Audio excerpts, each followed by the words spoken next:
The morning the notice was nailed to her door, Eudora Conley was standing at her kitchen window watching the sun come up over the red clay hills of Colton Creek, Texas, and she thought for just one brief and beautiful moment that the world was exactly as it ought to be. Then she heard the boots on her porch. She did not rush to the door. Eudora Conley was not a woman who rushed.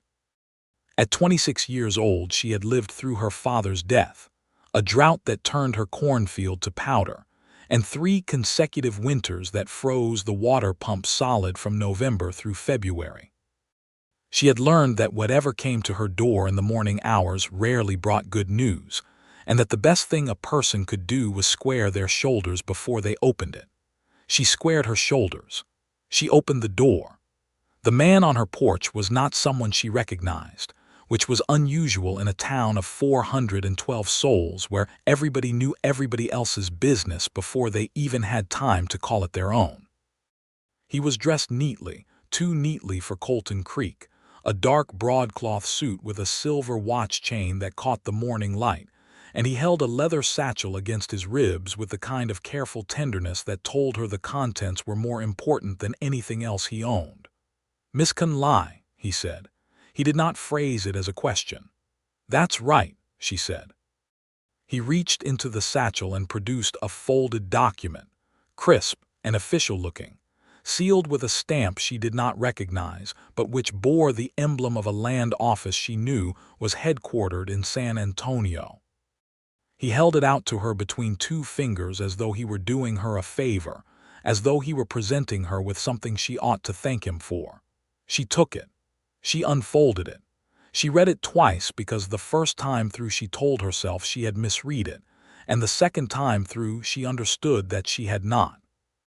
The document informed her, in the flat and bloodless language of legal authority, that the 62 acres of land upon which her homestead stood, including the house, the barn, the smokehouse, and all structures thereon, had been claimed under an outstanding debt lien by one Gerald Prout of the Prout Land and Cattle Company of San Antonio, Texas, and that she, as current occupant, was hereby given 48 hours to vacate the premises and remove any and all personal property she wished to retain before the company took possession. 48 hours, 2 days. "There must be some kind of mistake," she said, and her voice came out steadier than she felt, which she considered a small victory. "No mistake, ma'am," the man said. He reached back into his satchel and produced a second document. "Your father, the late Mr. Thomas Conley, took a loan against this property in the spring of 1878. He passed before he could repay it. Under the terms of the lien, the property reverts to the lender upon the death of the borrower if no repayment is made within 2 years of the date of death." Eudora did the arithmetic quickly. Her father had died in the autumn of 1879. It was now the summer of 1881. She looked down at the documents in her hands and felt something cold move through her that had nothing to do with the morning air. 2 years, she said.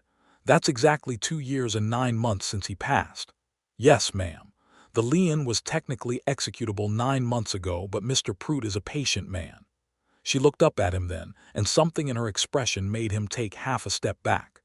"Mr. Prout is a patient man who sent someone to take my home," she said quietly.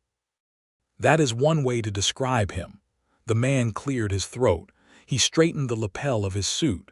"I'm just the messenger, Miss Conley. I'm sorry for your circumstances." He did not look sorry.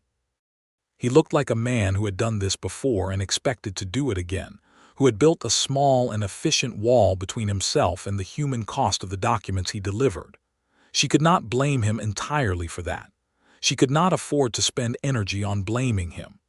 "Good day," she said, and she closed the door.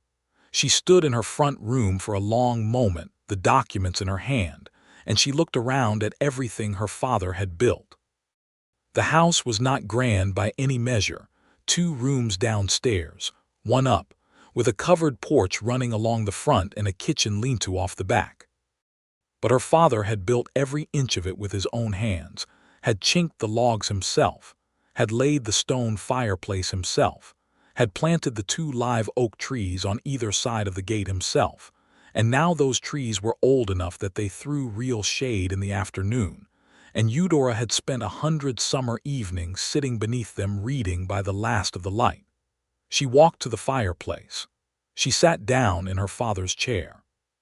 She held the documents in her lap, and she let herself feel the full weight of what had just been handed to her, because she was practical enough to know that feeling it clearly was better than pretending it wasn't there.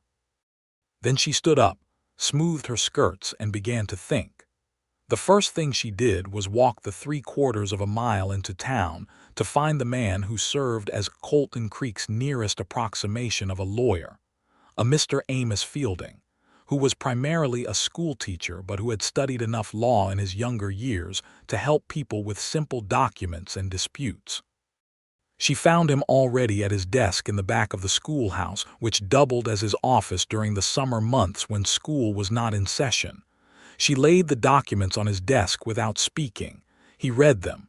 He read them again. He took off his spectacles and rubbed the bridge of his nose. "Eudora," he said. He rarely called anyone by their first name, which told her immediately how serious this was. This is a valid lien document. The stamp from the San Antonio Land Office is genuine. I've seen these before. My father took a loan and didn't tell me, she said. It appears so. The amount was $420 taken in March of 1878.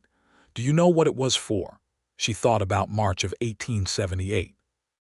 That had been the spring the south pasture fence came down in a windstorm. The spring the old plow horse had to be put down. Her father had bought new fencing and a new horse, and she remembered wondering at the time where the money had come from and deciding not to ask because he had seemed so relieved to have solved the problem. The fence and the horse, she said. He bought new fencing and a horse. Amos Fielding nodded slowly. And didn't tell you about the lien. He probably didn't want me to worry. She paused. He was protecting me. He thought he would pay it off before it mattered. He didn't get the chance. No, she said. He didn't. There was a silence between them that was sad and honest, and neither of them filled it with false comfort. Finally, Amos Fielding set his spectacles back on his nose and looked at her over the top of the frames. Is there anyone who might loan you $420? That would retire the debt and void the foreclosure. She thought about everyone she knew in Colton Creek. She thought about what they had and what she had and the distance between those two figures. No, she said, there isn't. Is there anywhere you could go, family somewhere? My mother's sister is in Missouri. We haven't spoken in 12 years. Could you write to her? A letter takes 3 weeks to arrive and another 3 weeks to come back, and that's assuming she'd help me, which I have no reason to believe she would. Eudora folded her hands in her lap. I have 2 days, Amos. He nodded heavily. I know. She walked back home through the heat of the morning, past the dry goods store and the livery stable and the small church with its uneven steeple, and she was aware of people watching her from doorways and windows. Word traveled fast in Colton Creek. Probably half the town already knew about the man in the broadcloth suit and the documents he had nailed to her door. Mrs. Haverson, who ran the boarding house, came out onto her porch and called to her. Eudora, honey, I heard what happened. You come stay with me, you hear? I've got a room. Eudora stopped.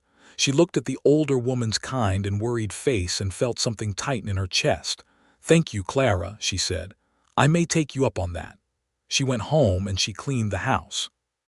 This was not a practical response to her situation, but it was what she needed to do, what her hands needed to do while her mind worked through the problem from every angle and found the same answer at every turn, which was that there was no answer, not in 2 days, not with what she had. She scrubbed the floors and wiped down the shelves and polished the few pieces of her mother's silver that she kept on the mantel, and she let herself cry once, briefly, in the kitchen with her forehead against the cool of the stone wall, and then she was done with crying, and she went back to work. By afternoon, the neighbors started coming.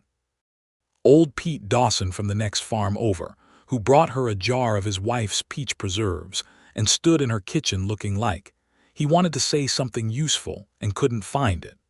The Navarro family from across the creek, who sent their eldest daughter with a covered dish and a handwritten note from Maria Navarro saying she was praying for her.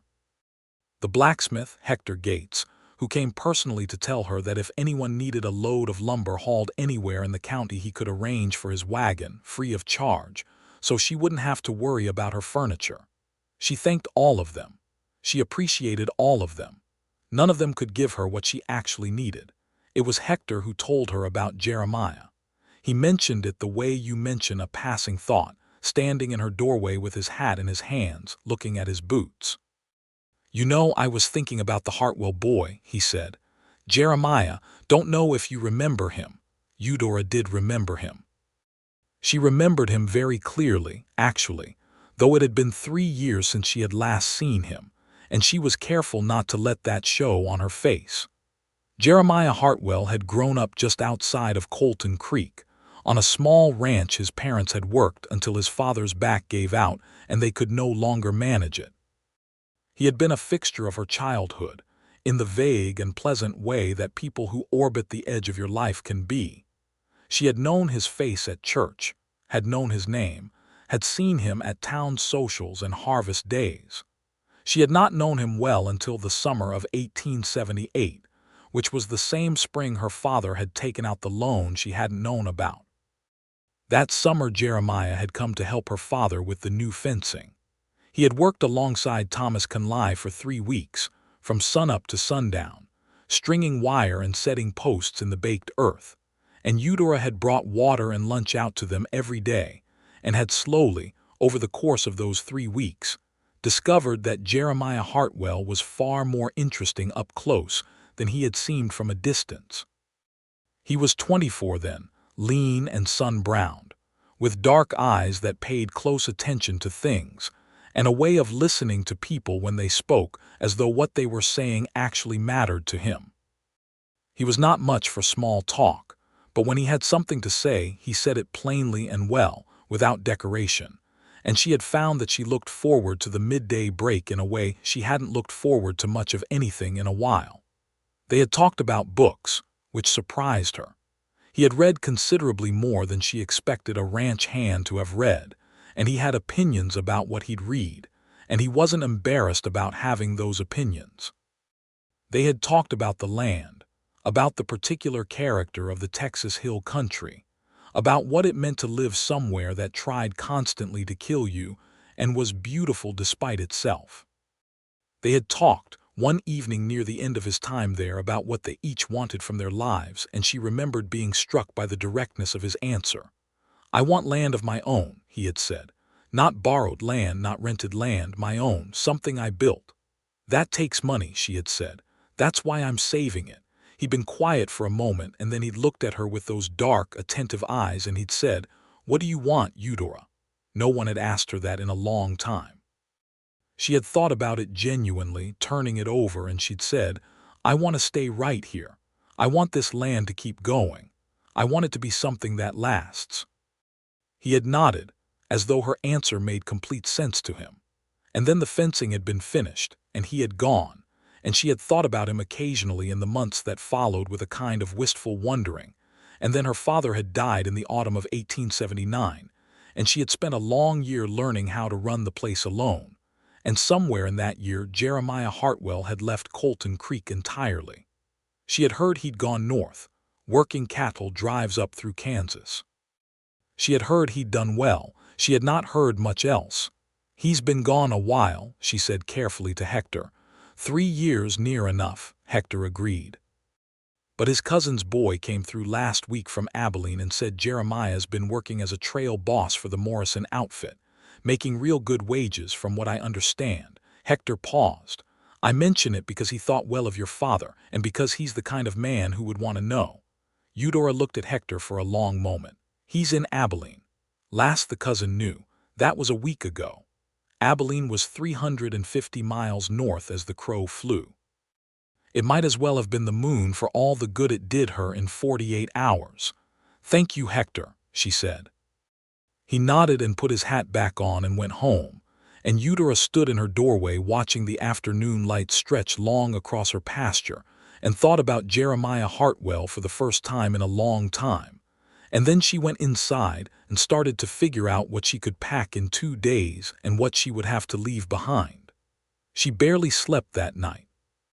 She lay on her bed in the upstairs room and listened to the familiar sounds of the house, the creak and settle of the old timbers, the wind through the live oaks outside, the distant call of a night bird somewhere toward the creek. And she told herself she was memorizing it, that she was giving herself this one night to learn it by heart so she would have it with her wherever she went next. By morning she had a list. She would take her mother's silver, the 2 trunks of clothing, the kitchen tools she couldn't replace, the seed box her father had made, the few books she owned, and the small framed photograph of her parents taken on their wedding day in 1853, the only photograph she owned of either of them. She would leave the furniture. She would leave the rugs and the curtains her mother had sewn. She would leave the 2 live oak trees and the stone fireplace, and the way the morning light came through the east window of the kitchen and fell in a long, warm rectangle across the floor. She was on the porch drinking her coffee and making peace with that list when she heard the horse. She heard it before she saw it, the sound of hooves on the dry road, coming fast, coming from the north. Horses came and went on that road all day long, and she would not have looked up except that this one was coming at a pace that meant something, a rider with a purpose. And in Colton Creek, a rider with a purpose at 7 in the morning usually meant news of some kind. She stood up. The rider came around the bend in the road, and the morning sun was behind him, and for a moment he was just a silhouette, a dark shape against the bright sky, leaning forward over the neck of a big roan horse that was throwing dust up in red clouds behind it. Then he pulled up at her gate, and the silhouette resolved into a person, and the person resolved into someone she recognized. And Eudora Conley set her coffee cup down on the porch railing with great deliberate care, because her hands had gone a little unsteady, and she did not want to drop it. Jeremiah Hartwell swung down from the roan before the horse had fully stopped, moving with the practiced ease of a man who had spent the better part of 3 years on horseback, and he looped the reins around her gate post and walked toward her, and she could see that he had been riding hard and long. There was dust on his coat and on his face and on his hat, and the roan behind him had the careful, blown look of a horse that had been pushed. He stopped at the bottom of her porch steps. He took off his hat. He looked up at her, and his dark eyes were just as she remembered them, paying close and careful attention. "I heard," he said. She did not ask him how. She did not ask him what he was doing here. She looked at him for a long moment, at the dust on his coat and the weariness around his eyes and the fact that he had clearly ridden through the night to get here before sunset, and she felt something shift in her chest, something that had been braced and tight all of yesterday and all of last night, and she said, "You rode from Abilene." "Left yesterday morning," he said. When I heard, he paused. "How long have you got?" "I got the notice yesterday morning." "So now it's just over a day." He nodded. He looked at the house, then back at her. "I've been saving for 3 years," he said. "Working trail drives, living lean. I was saving to buy land." He paused again, and she saw something work through his expression, something honest and unguarded. "I've got $480 in a bank draft in my coat pocket, Eudora. It's yours if you want it." She stared at him. The morning was very quiet around them. A bird sang somewhere in the live oaks, 2 clear notes and then silence. "Jeremiah," she said, "that's everything you've been saving for." "I know what it is," he said. He said it simply, without drama, the way he had always said things. "I know what it was for, and I know what it's for now. I can't take 3 years of your savings. You can pay me back," he said. "In time. I'm not in a hurry," or he stopped. Something crossed his face that was different from his usual straightforward calm, something that looked, she thought, a little like nerves. "Or there's another way to think about it. I was saving to buy land. You have land. If the debt is retired, it's yours free and clear." He turned his hat in his hands once, just once. "I'd be honored to work it with you if you'd have me." She understood what he was saying. She understood exactly what he was saying, and she understood that it required courage to say it. And she also understood that he had ridden 350 miles through the night to say it, which was a kind of language all its own. "You haven't seen me in 3 years," she said. "I know. People change in 3 years." "They do," he agreed. "But the things that matter about a person don't change that fast." He met her eyes steadily. "I thought about you a lot those 3 years. I thought about what you said that summer with the fencing, about wanting this land to last, about wanting something that endures." He paused. "I thought about you more than I ought to have for a man who wasn't saying anything." She felt warmth move through her that had nothing to do with the morning sun. She kept her expression careful because she was a practical woman, and she knew that practical women did not make large decisions in the first 5 minutes of a man arriving at their door, no matter what he'd said or how far he'd ridden. "Come inside," she said. "I'll make coffee. You look like you need it." He came inside. He sat at her kitchen table and she made coffee, and she noticed that he looked around her kitchen with the same attentive, appreciative look he'd always given things, taking in the stone walls and the shelves and the way the morning light came through the east window. And she noticed that his noticing it made her feel something, because it meant he saw it the way she saw it, as something worth keeping. She put the coffee in front of him. She sat across from him. She said, "Tell me how you heard." He wrapped both hands around the mug and said, "Sam Wheeler, your neighbor Pete Dawson's nephew. He came through the Morrison camp 3 days ago looking for work. He mentioned Colton Creek in passing, mentioned there was trouble with a land company taking properties. I asked him which properties, and he mentioned your father's place and that there was a woman alone there who'd been given 2 days." He paused. "I got on the horse the next morning. You had work, a job with the Morrison outfit. They'll find another trail boss." She looked at him. "You gave up your job." "I gave up a job," he said. "There are other jobs." He looked at her directly over the rim of the mug. "There aren't other situations like this one." She was quiet for a moment. Then she said, "I don't want you to do this because you feel sorry for me, Jeremiah. I couldn't bear that. If you're here because you feel some kind of obligation to my father's memory, I'm not," he said. "Your father was a good man and I respected him, but that's not why I rode through the night." He set the mug down. He was quiet for a moment in the way that meant he was choosing his words carefully. "When Sam Wheeler said your name, I felt something that I haven't felt in 3 years of driving cattle up the Kisham Trail. I felt like I was supposed to be somewhere else. Like there was a place I should be and I'd been away from it too long." He paused. "That place was here. I think it's been here the whole time, and I just needed someone to say your name out loud to remember it." She was quiet for a long time after that. She looked at her coffee. She looked at her hands. She looked at the rectangle of morning light on her kitchen floor that she had been determined to memorize and carry with her. And she thought about the fact that this man had ridden 350 miles in just over a day, arriving before the sun was fully up, because he had heard her name associated with trouble and had not been able to stay away. "The debt is $420, she said at last. "You said you have 480. "I do. That leaves $60. "Enough to get started," he said. "I can work. I've been working since I was 12 years old. I know how to work, and you know this land. You've been running it alone for 2 years. Between the two of us," he stopped. He looked at her with those steady, dark eyes. "If you'll have me," he said again. "That's the part I keep coming back to, if you'll have me."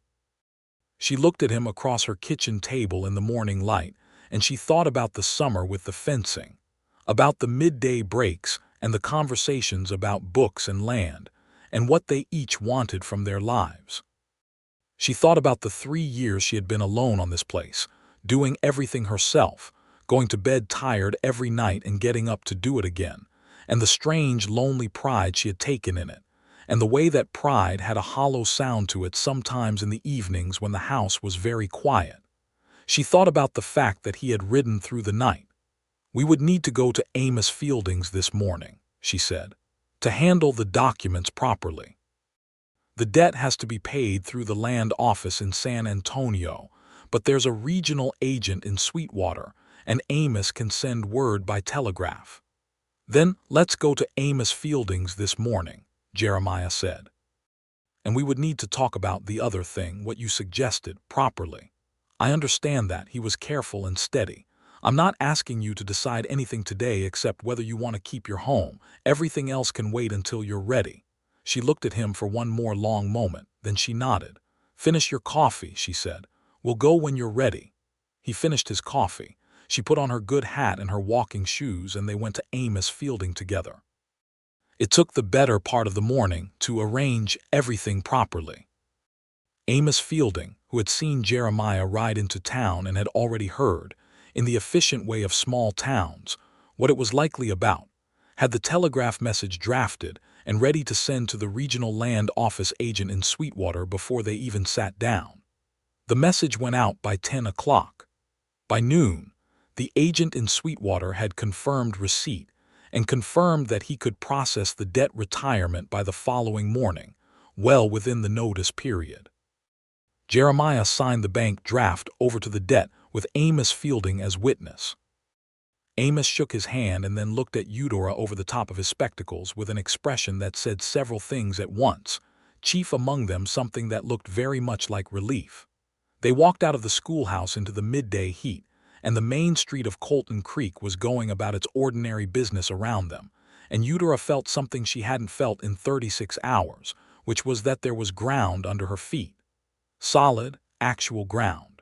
Thank you, she said. She stopped on the boardwalk and looked at him. I don't know how to there aren't words that are big enough. You don't need to find them, he said. Not today. You gave up everything you'd saved. I gave it to something worth giving it to. She looked at him for a moment, at the dust still on his coat and the steadiness in his face, and she said, Will you stay? Tonight, I mean, you need to sleep and the roan needs rest and I have a spare room. Something shifted in his expression. Quiet warmth. I'd be grateful, he said. That afternoon they walked the property together for the first time in 3 years. Eudora showed him what she had kept running and what had slipped, the south pasture fence that needed new posts, the barn roof with its slow leak, the kitchen garden that was more ambitious than one person could manage alone, and therefore half what it ought to be. She watched him look at these things with practical assessment, the way a man who knows land looks at land, adding and subtracting in his head, figuring what it needed and what it could give back. The well is good, he asked. Never failed, even in the dry years. And the creek, how high does it run in spring? She told him. She told him about the grazing patterns, about the soil in the east field, about the apple tree at the back of the kitchen garden that had taken 4 years to produce fruit, and now gave more than she could use every September. She found that talking about it, telling it to someone who was listening with real interest, made her see it freshly, made her notice again all the things she had been so close to losing. At one point they were standing at the south end of the pasture, looking back at the house from a distance, and Jeremiah said, Your father built that. With his hands, she said. He used to say he could feel every nail. It shows, Jeremiah said. It's solid, the kind of thing that's meant to last. She looked at him sideways. That's exactly what he used to say about it. He looked back at her, and for a moment neither of them said anything, and the afternoon sun was warm, and the grass smelled like dried clover, and something that felt very much like beginning was happening between them, quietly, in the particular way that things begin when they are built on something real. That evening she cooked supper beans and cornbread, and the last of the dried venison from the smokehouse, and they ate at the kitchen table with the door open to the evening air, and the conversation moved easily between them the way it had that summer 3 years ago, picking up threads as though no time had passed, adding new ones because time had in fact passed, and they were both different in ways they were learning about each other in real time. He told her about the trail drives, the scale of them, 3,000 cattle moving north through heat and dust and river crossings, the particular sound of that many animals in motion, the nighthawk singing in the darkness to keep the herd calm, the vast unreasonable beauty of the Kansas sky. He told her about the men he had ridden with, their characters and their stories, the small human comedies and dramas that played out along 1,000 miles of trail. She told him about the 2 years of running the place alone. About the specific knowledge you accumulated doing everything yourself, the way you learned exactly what the land would forgive and what it wouldn't, where the fence posts rotted first, which time of year the creek ran lowest, how to read the color of the sky for rain when you were the only one who needed to know. She told him things she hadn't told anyone because there hadn't been anyone to tell. He listened with his whole attention. This was, she was remembering, one of the things she had noticed about him 3 years ago, that when he listened he was fully there, not waiting for his own turn to speak, genuinely in the words being spoken. "You've done something remarkable here," he said when she had finished talking. "Keeping this place going alone, that's not a small thing." "I didn't have a choice," she said. "People have choices," he said. "You chose to stay, you chose to fight for it. A lot of people would have sold and gone east." "This is my father's land," she said, "and before him the land he broke from nothing. I couldn't leave it." "I know," he said. "That's why I came back." The words landed softly and honestly, and she felt them, and she let herself feel them rather than pushing them away with practicality. She was practical enough to know when practicality became a way of avoiding truth. "Tell me something," she said. "Anything," he said. "In 3 years on the trail, was there, did you—" She stopped. She looked at her hands, then back at him. "Was there anyone else? Someone you were thinking of going back to?" He met her eyes directly. "No," he said. "There wasn't." He paused. "Was there anyone here?" "No," she said. "There wasn't." A silence that was warm rather than empty settled between them. The evening was coming down outside, the sky going from gold to deep amber, and the live oaks were throwing long shadows across the yard, and the nightbird by the creek had started up its two-note call. "I have a question to ask you," Jeremiah said carefully, "and I want to ask it properly, not just as a practical arrangement." She waited. "I know I showed up this morning with a bank draft and a proposition," he said, "and I know that wasn't the most graceful way to do things. A man ought to court a woman properly before he goes asking her to build a life with him, and I skipped over most of the proper steps." He paused. "But the truth is I've been doing the courting in my head for 3 years, which I realize isn't the same thing and doesn't count. So I want to ask you plainly, would you be willing to give me some time to do this properly? To let you know me again, since it's been 3 years, and to let me know you." She looked at him. She thought about everything that had happened in the last day and a half, and about the morning he had come around the bend in the road on that roan horse, arriving before the sun was fully up, and about the way he had sat at her table and told her the truth about why he had come. "Some time," she said. "Yes, I think I can manage that." He smiled. It was the first time she had seen him smile that day, and it changed his face, opened it up, made him look younger and more like the 24-year-old who had helped her father with the fencing. She felt the warmth of it, and she let herself feel that too. He slept that night in the spare room, and she slept in her own bed for the first time since the notice properly deeply, and she woke in the morning to the smell of coffee, which meant he was up before her and had made it. And she lay there for a moment listening to the sounds of someone else in her house, gentle, careful sounds, someone who knew they were a guest and was being considerate about it. And she thought that it was the nicest thing she had heard in 2 years. The confirmation came from the Sweetwater land agent by late morning the following day. Amos Fielding came out to the property himself to deliver it, which was unusual enough that she knew before he even got the paper out of his coat pocket that the news was good. The debt was retired. The lien was vacated. The property was hers, free and clear, with no outstanding encumbrances. She held the confirmation document in both hands, and she read it 3 times, not because she had misread it, but because she wanted to be certain it was real. Then she looked up, and Jeremiah was standing a few feet away, watching her face, and she couldn't entirely control what was on her face, which was relief so profound it felt almost like grief, the way the release of something you've been holding too long can make you ache. "It's done," she said. "It's done," he agreed. She pressed the document against her chest for a moment, against her heart. Then she looked at him and she laughed, a short, real, entirely unguarded laugh, and he laughed too, And Amos Fielding looked at both of them with an expression of deep satisfaction, and then quietly gathered his hat and left them to it. The weeks that followed were the most interesting weeks Eudora Conley had spent in a long time. Jeremiah stayed on, as she had invited him to, in the spare room, and they established without much discussion a working rhythm that fit naturally into the shape of what the land needed. He was up before dawn every morning, feeding and watering the horses, checking the fences, doing the heavy work that had always been too slow when she did it alone. She managed the kitchen garden and the household and the account books, which were in better shape than he had expected, and which she was proud of without saying so. They worked alongside each other through the long summer days and talked throughout, the conversations picking up and putting down the way conversations do between people who are genuinely interested in each other. She learned things about him she hadn't known. She learned that he had spent the long trail evenings reading when he could get books, which explained the unexpected breadth of what he had read.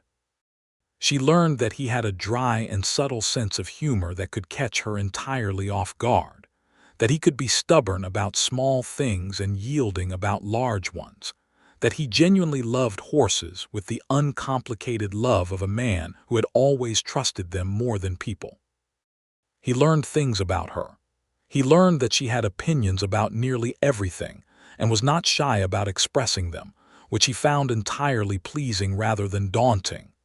He learned that she was funny genuinely, unexpectedly funny, in a way that made you laugh before you had time to decide to.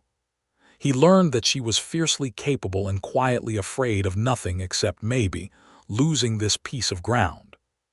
He started going to church with her on Sundays, which caused Colton Creek to draw certain conclusions with considerable satisfaction.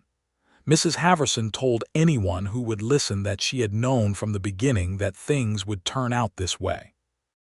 Old Pete Dawson said nothing but shook Jeremiah's hand with extra warmth every week.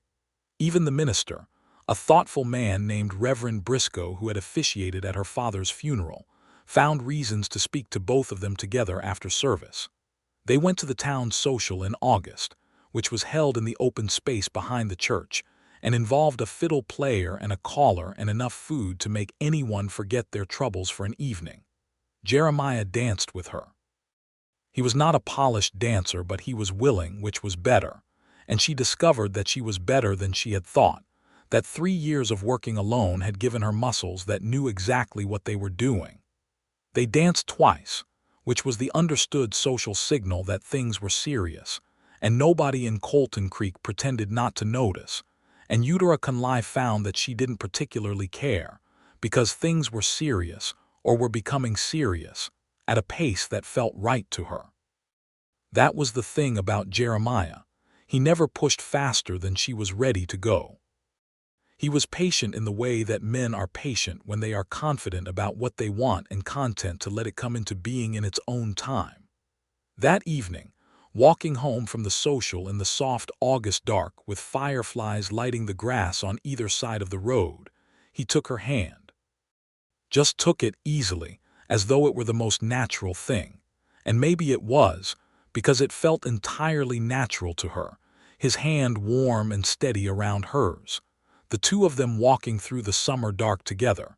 And she thought about all the evenings she had walked this road alone and how different this was, and how strange and good different could be. "I have something I want to ask you," he said. "You said that once before," she reminded him. "I did, and you gave me time as you said you would, and I've used it." He paused.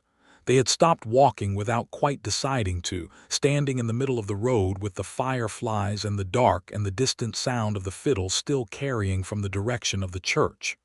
"I think I've been in love with you since the summer with the fencing," he said. "I know that might sound like a long time to wait to do anything about it, but I didn't have anything to offer you then. And then your father died and the time wasn't right. And then I went north and I thought," he stopped. "Tried again. I thought the distance would make it simpler, that I would ride far enough that I would stop thinking about it. That didn't work out the way I planned." She was very still. The night was around them, warm and breathing. "What did you think about?" she said. "Specifically?" "You," he said simply. "The way you think about things, the way you talk about the land. The way you laughed that one time, during the fence work. Your father said something ridiculous about the water level, and you laughed, and I thought I had never heard anything I would rather hear again." He was quiet for a moment. 3 years of cattle drives, and I was still thinking about the way you laughed." She looked up at him in the dark. She could see his face in the faint moonlight, honest and steady and entirely serious about this. "Jeremiah," she said, and her voice had something in it she hadn't quite intended. "You are the most direct man I have ever met." "I spent 3 years being indirect about it, and that didn't serve me well," he said, "so I thought I'd try the other thing." She laughed. She did not plan to, it simply happened, and she saw the expression on his face when he heard it, something that looked like a man recognizing the thing he had been looking for, and then she stopped laughing and she said, very quietly, "I have been in love with you since the summer with the fencing too. I didn't know it properly then, but looking back I believe that's what it was." He was quiet for a long moment. Then he said, "Then I wasted a lot of time riding north." "You saved everything you had," she said. "And then you gave it all away for a woman you hadn't seen in 3 years. For the right woman," he said. She looked at him for a long moment. Then she rose on her toes and kissed him, there in the middle of the road with the fireflies and the dark and the distant sound of the fiddle. A soft and deliberate kiss that said everything that the careful weeks of getting to know each other again had been building toward. He kissed her back with his hand at her face, gentle and sure, and when they stepped apart there was something settled between them, something that had been approaching for a long time and had finally arrived. "I would like to ask you to marry me," he said. "Properly this time, not as a practical arrangement." "You mean the other time when you suggested working the land together?" "I realized that was not the most romantic proposal in history," he said, with the dry edge of self-awareness that she was coming to love about him. "I am attempting to correct that." She smiled. The night was very beautiful and her heart was very full, and the house was down the road, solid and safe. The debt retired, the lien gone, the land hers, the 2 live oak trees standing at the gate in the dark. "Yes," she said. "I will marry you, Jeremiah Hartwell." He took her face in both hands and kissed her again, longer this time, and she put her hands against his chest and felt his heart beating under her palms. And the night was warm, and the fireflies continued their quiet work in the grass, and neither of them was in any particular hurry. They were married in October, when the Texas hills had gone from burnt summer gold to a softer amber, when the mornings had that particular clarity that comes with autumn air.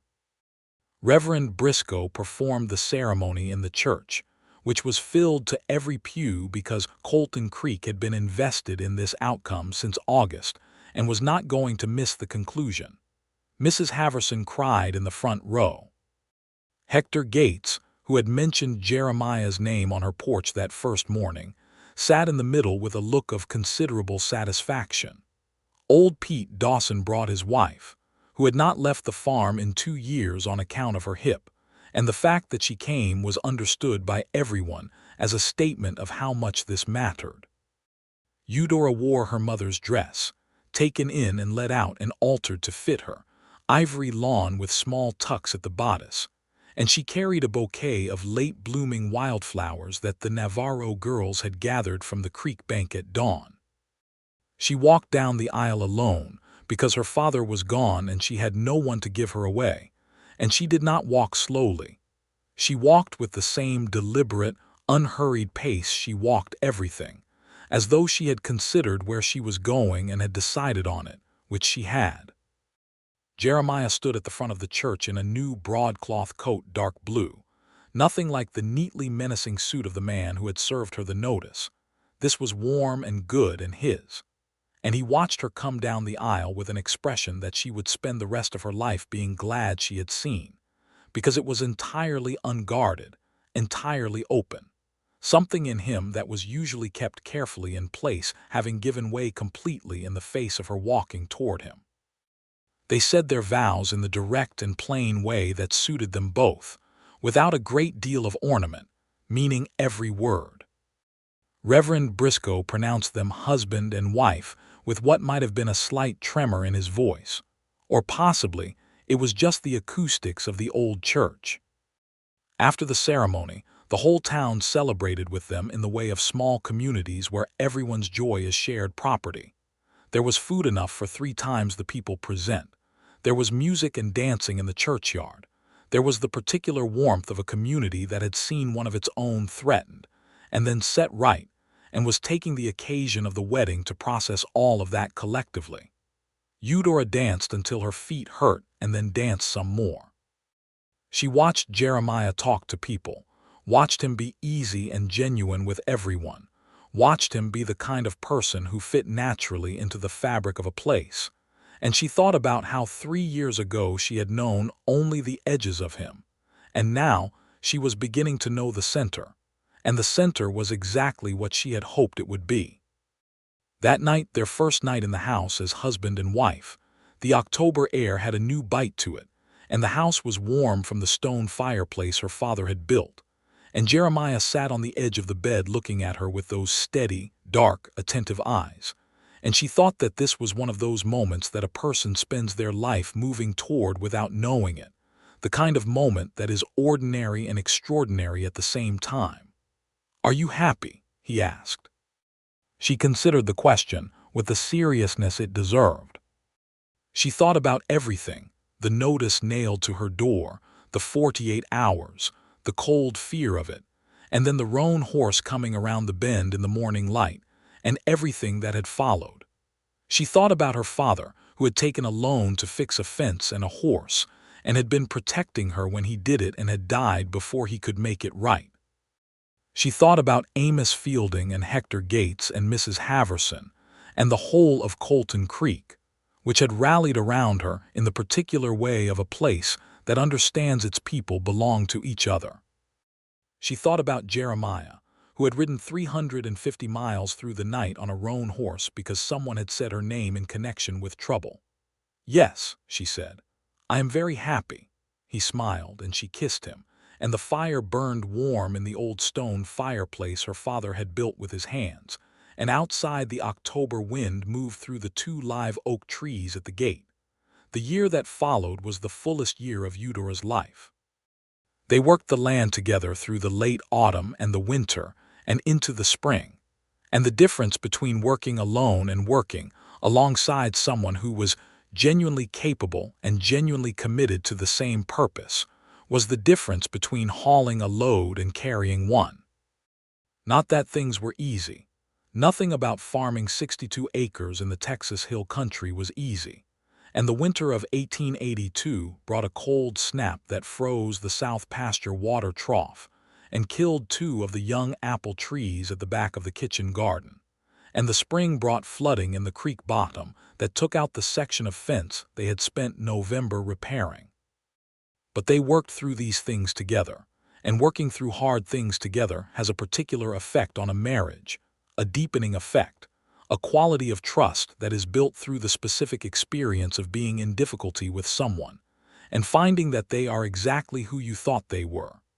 Jeremiah broke the back pasture for planting in March, which was work that had not been done since her father's time because she had not been able to manage it alone.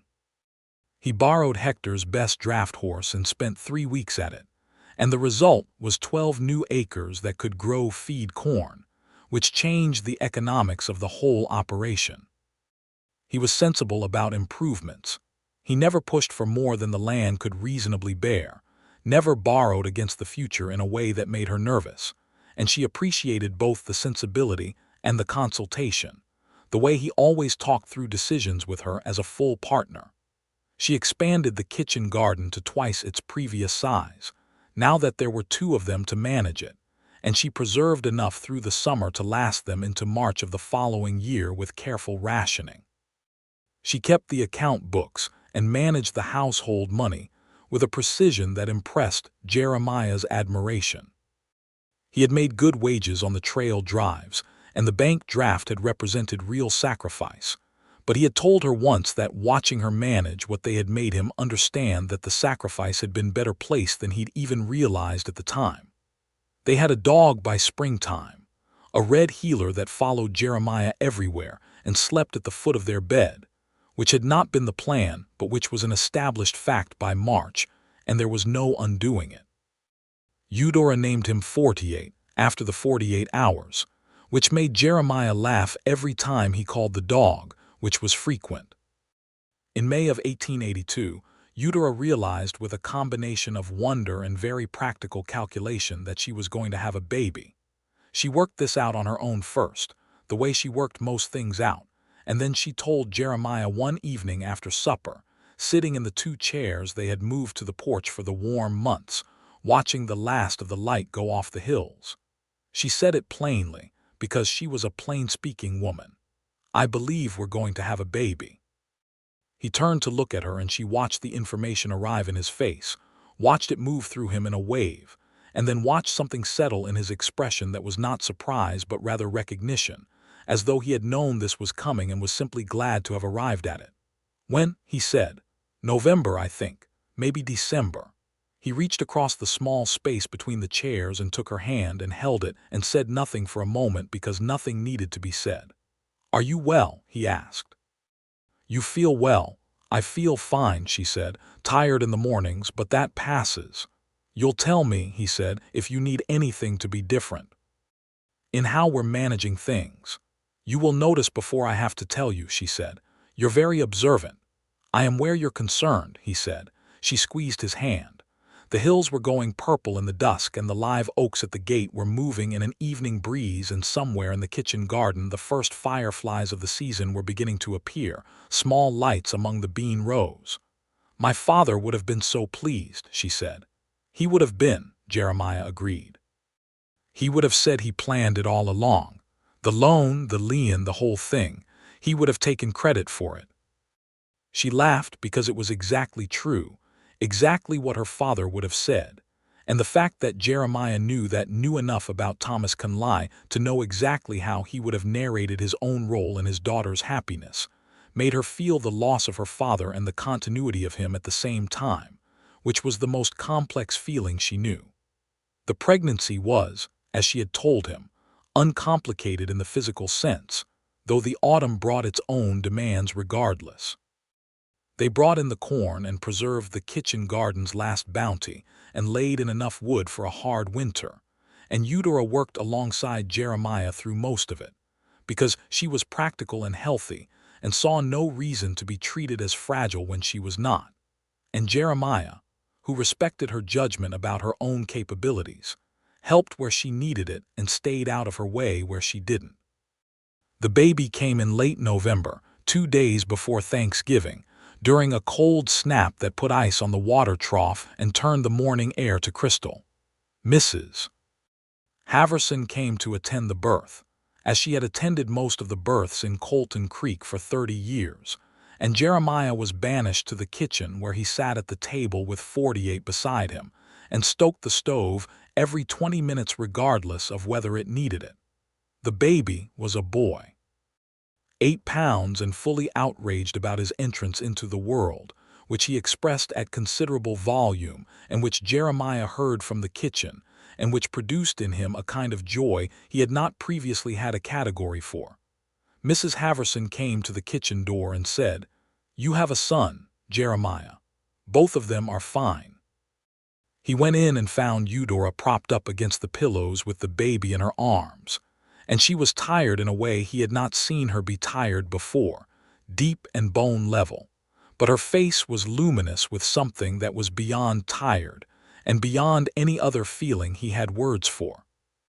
He sat on the edge of the bed, and she put the baby into his arms, and he held the small and furious and suddenly quiet person who was his son, and he thought about 3 years on the trail, about riding north in the belief that distance would simplify feeling, and he thought about the morning he had left the Morrison camp on the roan horse and ridden through the night and the day, and arrived at Eudora Conley's gate before sunset, and he thought that every choice he had made in his life had been, in some way he hadn't understood at the time, bringing him to this room and this woman and this small, fierce person in his arms.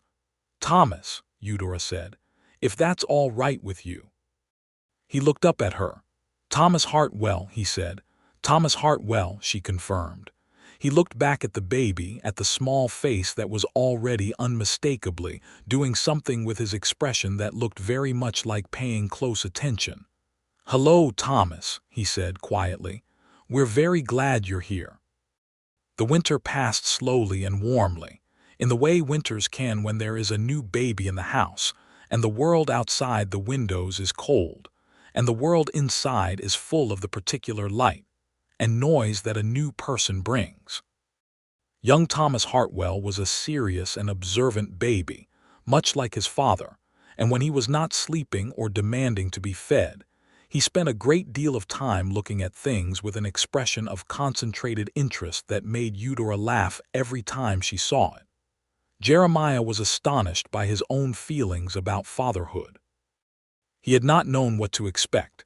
His own father had been decent but distant, a man who expressed feeling through work rather than words, and Jeremiah had not thought much about the pattern until he found himself doing the opposite, found himself talking to the baby constantly, narrating the world to him, pointing out the horses and the dog and the color of the sky, as though giving Thomas as much language and detail as early as possible was somehow important.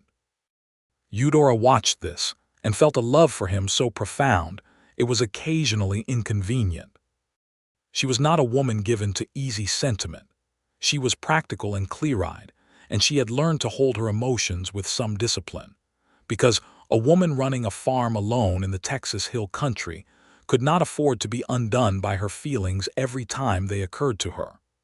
But Jeremiah undid her sometimes, in the best way, in the way of discovering repeatedly that the person you have chosen is exactly who you thought they were. By spring of 1883, Thomas was 3 months old and beginning to smile, which Eudora considered one of the more remarkable events of her life, and the farm was in the best shape it had been since before her father died. They had 16 acres of corn in the ground. The south pasture fence was fully repaired and strung with good new wire. The barn roof had been reshingled in February, and Jeremiah had struck up an arrangement with 3 neighboring families to share a bull across the properties on rotation, which solved a problem all 4 of them had been managing separately, and solved it better collectively. He had also, through careful letters over the winter, located the original terms of the Morrison Trail boss contract and negotiated himself a position on the fall drive that would start in September and end in November, leaving him away from home for 2 months, but bringing in a wage that would give them solid footing for the following year.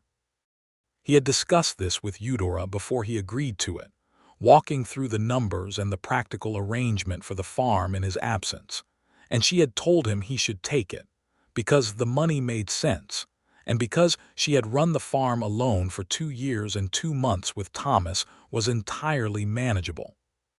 What she did not tell him was that the 2 months without him would be the longest she had spent alone since that summer when she had found herself, unexpectedly, enjoying midday conversations with a man who listened carefully and had opinions about books.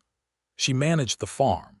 She managed Thomas, who was a good-natured baby except between 6 and 8 in the evening when he was reliably, emphatically unhappy. She managed the accounts and the neighbors and the weekly trip to town for supplies. She also wrote Jeremiah letters.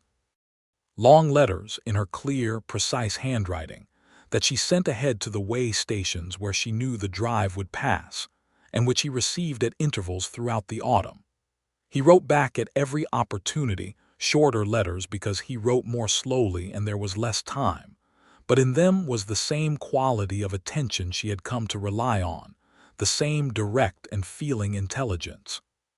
He came back in November, thinner from the hard work and the trail rations, and she met him at the gate, and Thomas, now 7 months old and a solid and cheerful person, looked at his father with an expression of polite uncertainty for approximately 30 seconds, and then reached his arms out to be held, which was the best possible welcome. He put Thomas in one arm and put his other arm around Eudora, and she leaned into his side, and said nothing for a moment because she was adjusting to the fact that he was here again, solid and present and smelling of trail dust and horse and cold air, and the adjustment felt like something settling back into its proper place. "I missed you," he said into her hair. "I noticed," she said. "Your letters said so in between the weather reports and the cattle counts. I thought you appreciated specificity." "I do," she said. "I appreciated all of it." He kissed the top of her head and she felt him smile against her hair, and Thomas grabbed a fistful of his coat collar and held on, as though he too had views about his father's absence and intended to take preventive measures. They went inside. She had made a supper the way he liked it, the way she had learned he liked it over the past year and a half of cooking for him, simple and generous, nothing that tried too hard. She had also, on impulse, set out the good dishes, the ones that had been her mother's and that she almost never used, and lit 2 candles on the table, which was not something she usually did, and when he saw it she saw something move through his expression that was warm and grateful and not entirely composed. "I am very glad to be home," he said. "You are home," she said simply. "You've been home for a while. I think you finally know where it is now." He sat down at the table and looked at her across it, across the candles and her mother's good dishes and the food she had made for him, and the baby in the chair beside him reaching for the salt cellar with the cheerful determination of someone who is going to get what they want eventually, and he said, "I'm not going anywhere again, not for any drive." She raised her eyebrows. "The wages were good." "They were," he said, "and we have enough, we have more than enough." He looked at her steadily. "I want to be here. For all of it, I don't want to come back to months of things I missed." She held his gaze for a moment. Then she nodded once, the decisive nod of a woman who has assessed a situation and found it satisfactory. "Good," she said, "because Thomas has been developing opinions about everything, and you're going to want to be here for that." Jeremiah laughed, and she laughed, and Thomas, who did not understand why they were laughing but approved of the general atmosphere, banged both hands on the arm of his chair and contributed his own voice to the occasion. The years that followed layered themselves into the fabric of the land, and the house the way years do when they are good years, not without difficulty, but with a quality of continuity that made even the hard parts feel like things that could be managed. The farm grew steadily. They added a milk cow, then 2, and the milk and cream they could not use went to the Haverson boarding house in an arrangement that benefited both parties. They traded Jeremiah's labor for lumber and expanded the barn in the autumn of 1884, giving them real room for animals through the winter. They built a proper smokehouse to replace the old one that had been listing badly since Eudora's father's time.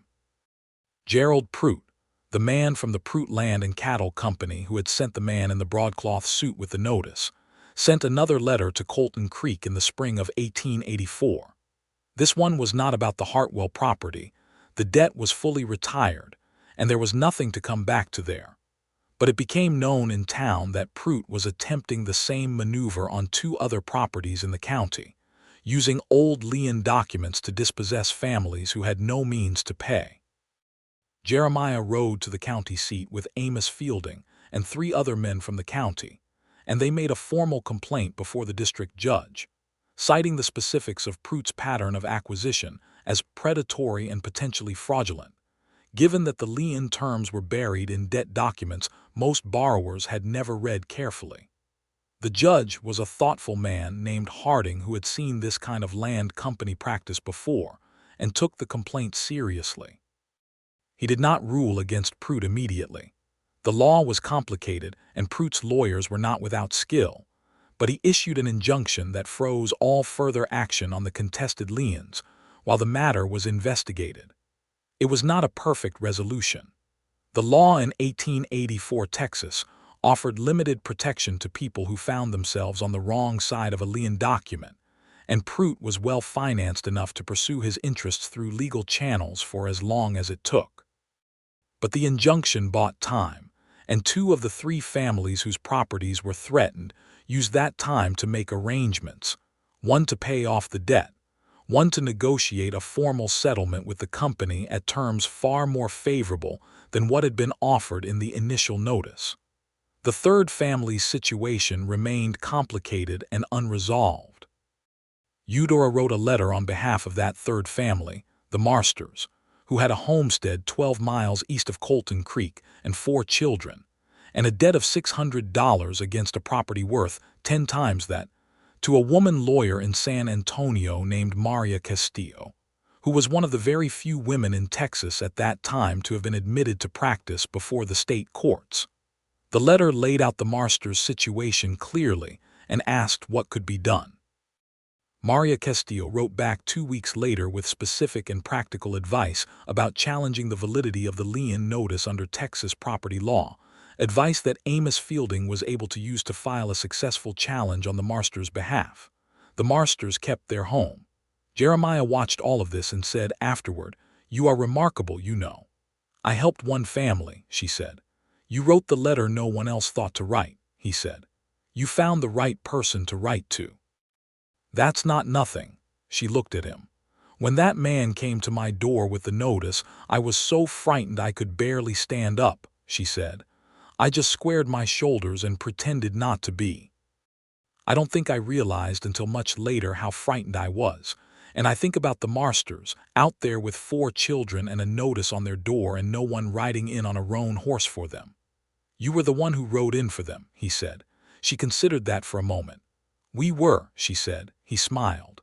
"We were," he agreed. In the summer of 1885, Eudora told Jeremiah that Thomas was going to have a sibling. Thomas was by now 2.5 years old, opinionated about horses and dogs, and the number of blueberries allowed at breakfast, and deeply interested in everything his father did, with the kind of wholehearted admiration that small boys bestow on their fathers, and that Jeremiah received with a combination of pride and a slightly anxious sense of responsibility. This pregnancy was different from the first in small ways. She was more tired early on, and more certain of herself at the same time. The second time through things being both harder and easier in the particular fashion that experience confers. Jeremiah was attentive without being hovering, which was, she reflected, one of his ongoing social gifts. The baby came in March of 1886, in one of those early spring weeks when the mornings were still cold enough to frost, but the afternoons had that quality of light that smelled like things beginning. This time it was a girl. She was smaller than Thomas had been, and quieter, and she looked at the world from her first hours with an expression of deep consideration that Eudora recognized because she had seen it in the mirror. "Clara," Eudora said, when Jeremiah came in from the kitchen this time. "After Mrs. Haverson." Jeremiah looked at the baby in his wife's arms and then looked at Eudora and said, "She looks exactly like you." "She looks exactly like herself," Eudora said. "But I'll take the compliment." Clara Hartwell grew into a determined and perceptive child, very like her mother in the sharpness of her attention, and very unlike her in a capacity for mischief that kept both her parents in a state of warm vigilance. Thomas, as the elder, was protective of her in a solemn and self-appointed way that produced in Jeremiah a pride he found difficult to express without embarrassing himself. They had, by the time Clara was walking steadily and Thomas was in the schoolroom with the other children of Colton Creek, arrived at a life that was not simple.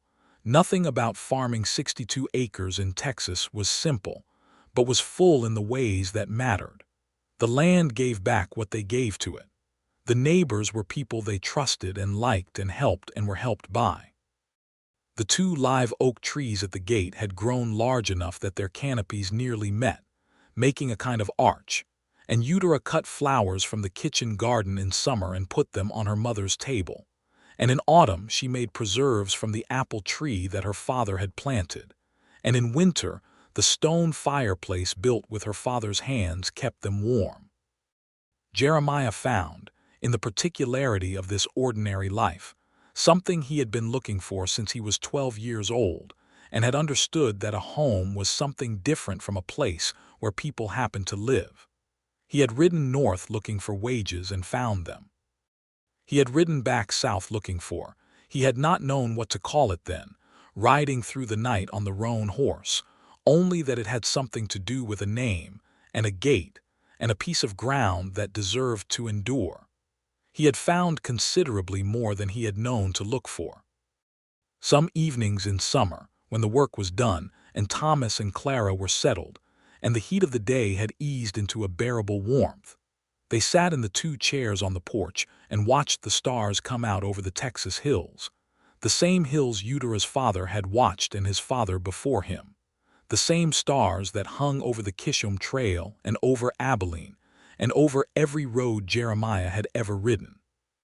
They talked easily, or they were quiet, or one of them would read aloud, because they both still loved books and Thomas was developing views on the subject, and Clara was at the stage where she demanded stories with a specificity that was very much like her mother.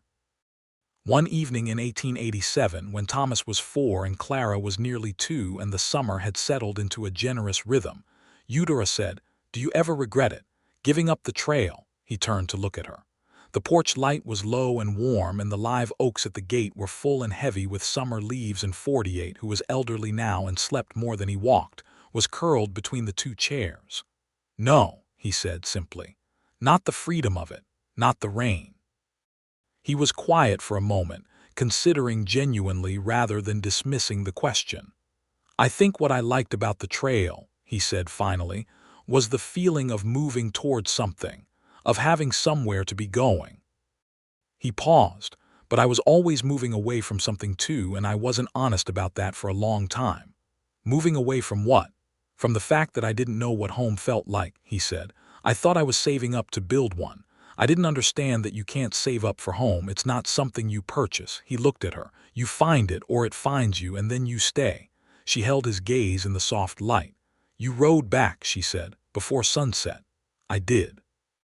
"That was the finding it, I think." "I think so too," he said. She reached across the space between the chairs and took his hand, as he had taken hers that summer evening on the road home from the social, easily and naturally, as though it were the most ordinary thing. He held it.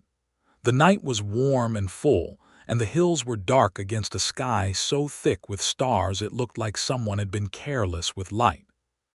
The 2 live oak trees at the gate stood as they had stood for years, patient and deep-rooted, and the house behind them was solid and sound, every nail of it placed there by Thomas Conley's hands and kept there by his daughter's stubbornness, and a man who had heard her name in trouble and gotten on a horse. 48 stirred in his sleep and put his chin on Jeremiah's boot and went back to dreaming. "I think my father knew," Eudora said after a while. "Knew what?" "That the lien would come due eventually.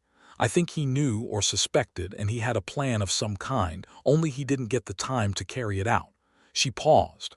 "I used to be angry at him for not telling me, but I think I understand it better now. He was managing it himself, not wanting me to worry, exactly the way I manage things I don't want you to worry about before I have to." He glanced at her sideways. "Is there something you're not telling me?" She laughed. "Nothing of importance." "A loose board in the kitchen lean-to. I intend to fix myself before you notice it." "I've noticed it," he said. "Of course you have." She squeezed his hand. "What I mean is, my father was doing what parents do, which is carrying things so their children don't have to, and then he ran out of time. That's not a failure. It's just the way it ended." She was quiet. "I carry the property documents in the strongbox under the bed. I've told you where the key is. If anything ever happened to me, you know exactly what everything is and what it's for." "Nothing is going to happen to you," he said. "Probably not," she agreed. "But I've told you anyway, because that's what you do when you love someone. You make sure they're not left with things they didn't know about." He was quiet for a moment. Then he said, "Your father would be proud of you, not because of anything in particular, but because of who you are, the way you think about things." She felt the old, familiar ache of her father's absence, and she felt, alongside it, the particular gratitude of knowing that the people who loved her understood who she was and could say it plainly. "I think he'd be proud of you too," she said. "He liked you. He said so that summer with the fencing. He said so. At the end of the 2nd week, he told me at supper that he thought you were a good man." She paused. "He said he trusted your hands. That you could tell what a person was worth by the way they worked with their hands." Jeremiah was quiet for a moment. Then he said, "That might be the best thing anyone ever said about me. Don't tell Mrs. Haverson. She gave a very nice speech at the wedding." He laughed and she laughed, and the night continued its warm and starry work around them, and the children slept in the house her grandfather had built, and the land lay quiet in all directions, and the two of them sat in the familiar dark of a place they had chosen and been chosen by, holding hands on a porch in Colton Creek, Texas, in the summer of 1887. And if there was a more complete happiness than this available in the world, neither of them could have said what it would look like. Thomas Hartwell grew into a boy who loved horses with the same uncomplicated devotion his father did, who learned to read early and well and developed opinions about what he read that he expressed at length and with considerable passion. By the time he was 6, he was following Jeremiah around the farm with the focused purpose of a boy who intends to know everything about a thing, asking questions about the soil and the animals and the mechanics of every task, until Jeremiah had to stop and answer each one thoroughly, which he always did, because he had learned from his own experience that the questions children ask are often more interesting than the questions adults pretend to have stopped asking. Clara, at 4, was conducting a determined investigation into the natural world that involved collecting specimens of everything she found and bringing them to her mother for identification. By autumn of 1889, the kitchen table had at various times hosted a selection of stones, several varieties of dried seed pod, 2 live beetles in a jar, a snake skin she had found by the creek that caused a brief diplomatic incident with Thomas, and a pressed wildflower collection that Eudora helped her organize into a notebook, because Clara's systematic impulses were getting ahead of her storage capacity. Eudora watched her daughter arrange the wildflower pressings with the same precise attention she had once brought to the account books and to the difficult problem of keeping a farm going alone, and she thought about what Clara would grow up to be and knew it would be something her daughter would choose for herself, with the same directness and determination that apparently ran in the female line of the Conley family. In the late autumn of 1889, a letter arrived from Missouri, from her mother's sister. Eudora did not recognize the handwriting on the outside, which was not her aunt's hand, and when she opened it, she found that it was written by her aunt's daughter, a cousin she had not met in person, who wrote to inform her that her aunt, Abilene Marsh, had passed away that September, and that in going through her effects they had found several letters from Thomas Conley dating back to the 1870s, and that Abilene had asked in her last weeks that the letters be sent to Eudora if she could be found. Because they properly belonged to her father's daughter, the letters arrived 3 weeks later, bundled together with a cord. They were her father's letters to his sister-in-law, written over 15 years, and in them she found a version of her father she had not fully known, younger, uncertain at times, ardent in his love for his wife and his land and his daughter in the plain and particular way of a man who does not have many words but uses the ones he has with great care. In one letter, dated March of 1878, he wrote about the loan. He wrote about it clearly and without pretense. He explained what it was for, the fence and the horse, and he said he was not worried about it, that he would have it paid off within the year, and that he had not told Eudora because she had enough to manage and he did not want her carrying what was his to carry.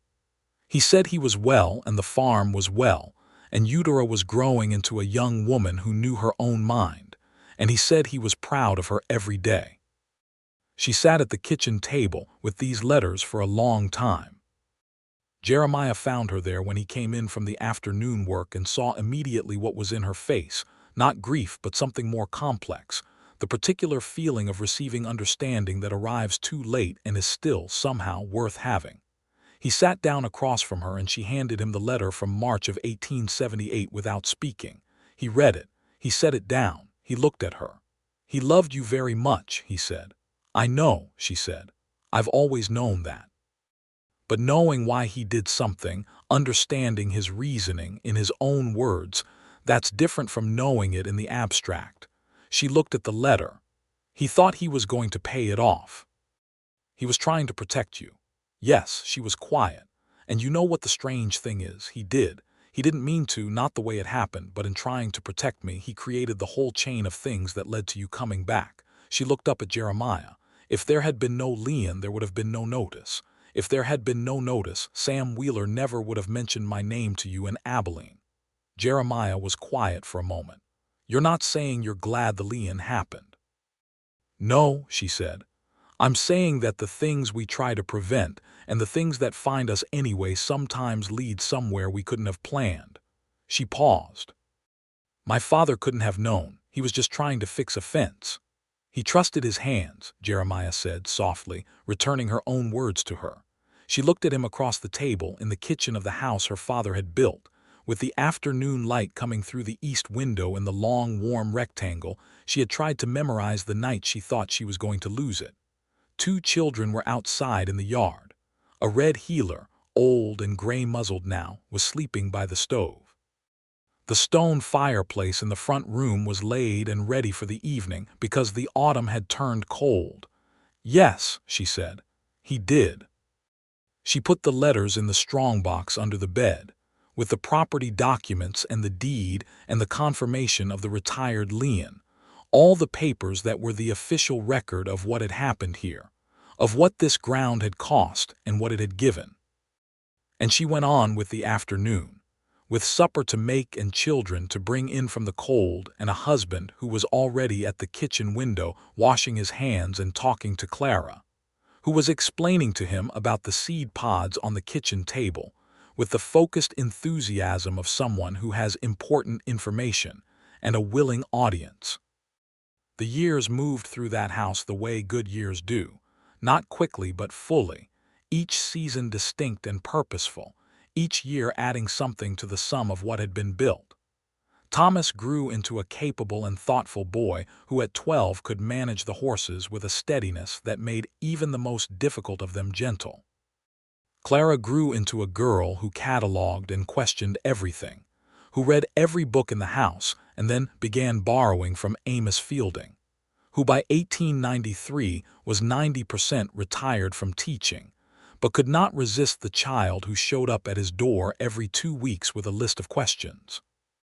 Jeremiah turned 40 in the spring of 1896, and Eudora made him a cake with the dried apples from the cellar, and invited the Navarro family and old Pete Dawson and Hector Gates, who was slowing down but still at his forge 3 days a week, and Mrs. Haverson, who had outlasted everyone's predictions and was now 72 and sharp as a tack, and had opinions about everything. Eudora looked at him that evening, across the table full of people who had been part of their life here, and she thought about the morning 15 years ago when she had stood at her kitchen window, watching the sun come up over the red clay hills, and thought that the world was exactly as it ought to be, and then heard boots on the porch and had to learn that it wasn't.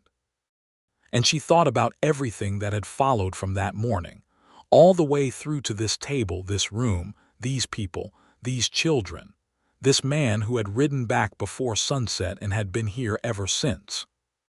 She caught his eye across the table and he looked back at her with those dark, steady, attentive eyes, and she thought that attention, real attention, the kind that does not waver or go elsewhere, was perhaps the most profound form of love there was, and that she had been the recipient of it for 15 years and intended to be for 15 more and then 15 after that. "What are you thinking?" he said later, when the guests had gone and the children were in bed, and they were washing the dishes together the way they had washed dishes together for 15 years, side by side, her washing and him drying and the last of the evening quiet around them. "That I am very glad you came back," she said. He was quiet for a moment, drying the plate in his hands. Then he said, "I couldn't have stayed away." "I know," she said, "but I'm glad anyway." He set the plate on the shelf and turned to look at her, and she turned to look at him, and the kitchen was warm and the house was full with sleeping children, and 48, who had passed the previous winter, was gone but not forgotten, and outside the 2 live oak trees at the gate were large enough now that they were genuinely old, genuinely deep-rooted, the kind of trees that would be there long after both of them were memory. "Happy birthday," she said. He smiled. "Best one I've had," he said.